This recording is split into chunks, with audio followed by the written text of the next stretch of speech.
What's up? It's Jackie again. Finna do a little quick video. And the video is going to be about sowing seeds and how you can know whether your seed is going to be received and you could expect some kind of harvest that you would is desirable for you. So, what kind of ground are you? Are you fertile ground, or are you some damn sandbox ground, just like what we're trying to avoid? You can tell what kind of ground that you are by noticing what you receive from life in general, not necessarily from other people, but just how life offers you opportunities. Is the opportunities that's offered to you simple? Are they the types of opportunities that don't go far? Maybe because it's some type of inconsistency that you have in that situation, that you're not deserving of any stable type of seed to be sown back into your life.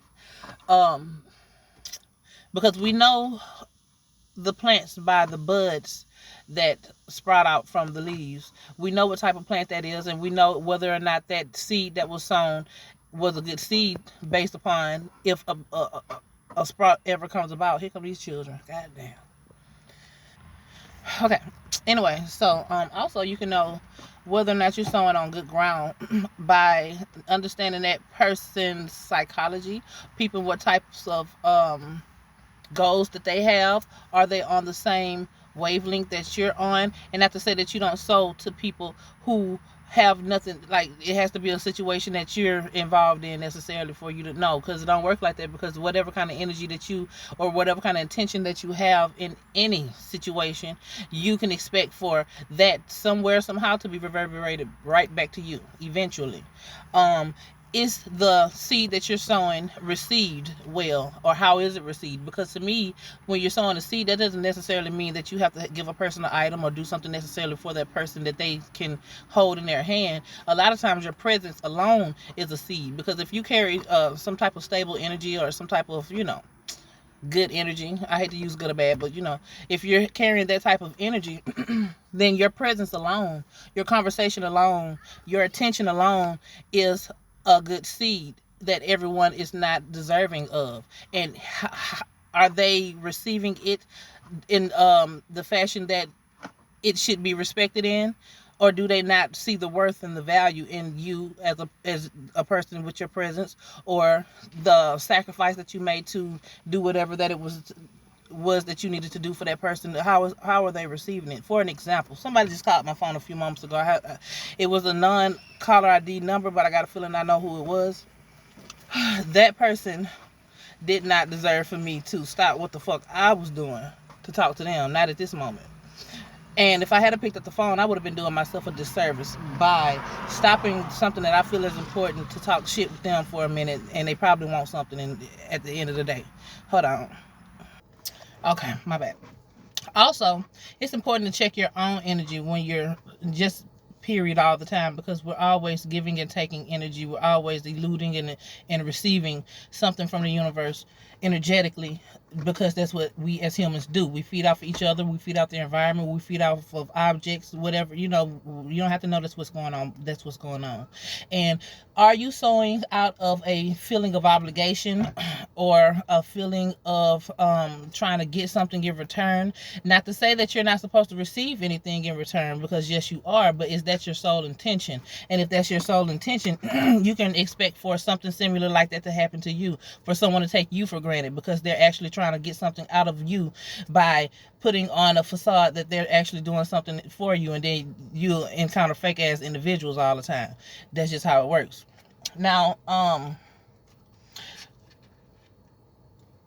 so in other words, are you sowing a seed based on what's just due versus, well, what's just due, and what you give and what you receive? What you give is what you receive type of ratio. Like, you have to put everything on a scale, and you never want to hit either side on an extreme way. You want to keep some type of equilibrium in, especially when you're relating to others, and just the being that you're in, how you're being, how your human is being. Is it on an extreme point, or is it something? are you energetically just vibing and moving in a way that's extreme, or do you have some equilibrium type of balance?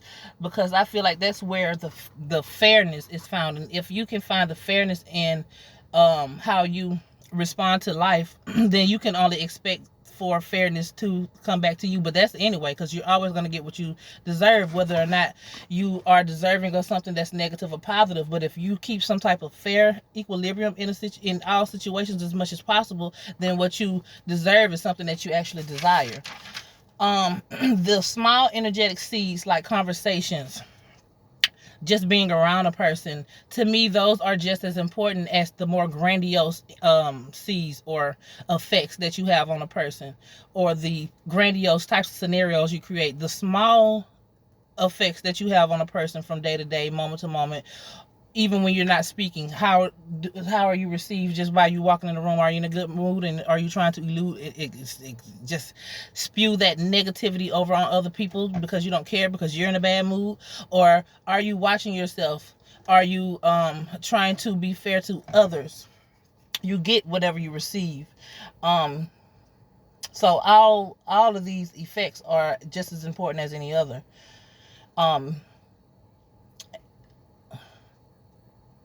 And to me,